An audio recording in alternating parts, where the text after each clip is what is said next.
ඊට අවුරුද්දකට පස්සේ 2015 75210ක්වත් බණ්ඩාරගමට ලැබුණේ නැතේ කියන එක තමයි ඇත්ත. ඇයි? ඒ 2015 සල්ලි ලැබෙන්නේ එකම മന്ത്രിවරයෙක්ට විමද්දයකටවත් දුන්නේ. අර නියෝජ්‍ය ඇමතිවරයෙක් වෙලා ඉන්න අජිත් මල්ලි හරියට කයින්නවා කැස්සට බඩුනේ.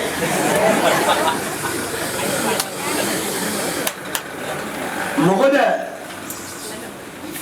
මේ සල්ලි වලට කතා කරන පුරුද්ද විතරනේ එතුමාට තියෙන්නේ. ඒක වෘත්තියෙන් මුදලට කතා කරන එක්කෙනෙක්.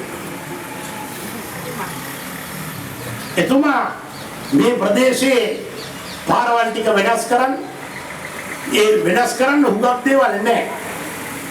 වෙදුඩිය හුඟක් ගම්මාන වලට මහින්ද රාජපක්ෂ ආණ්ඩුව කාලේ දීලා ඉවරයි. පාරවල් වැඩි ප්‍රමාණයක් කාපට් කළා ඉවරයි. ඇලිකට් වේලි වැඩි ප්‍රමාණයක් හදලා ඉවරයි.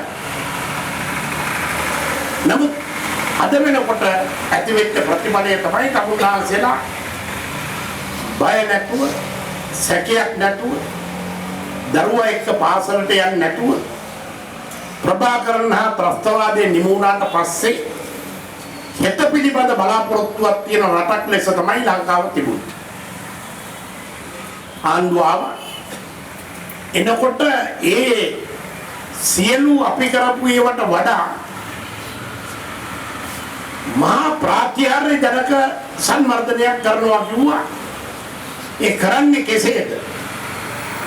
කරන ක්‍රමයට කිව්වේ හොරකම වංචාව දූෂණය නැති කරාම ඒ ඉතුරු වෙන සල්ලි වලින් මහා දැවැන්ත සංවර්ධනයක් කරන්න පුළුවන් වෙනවා.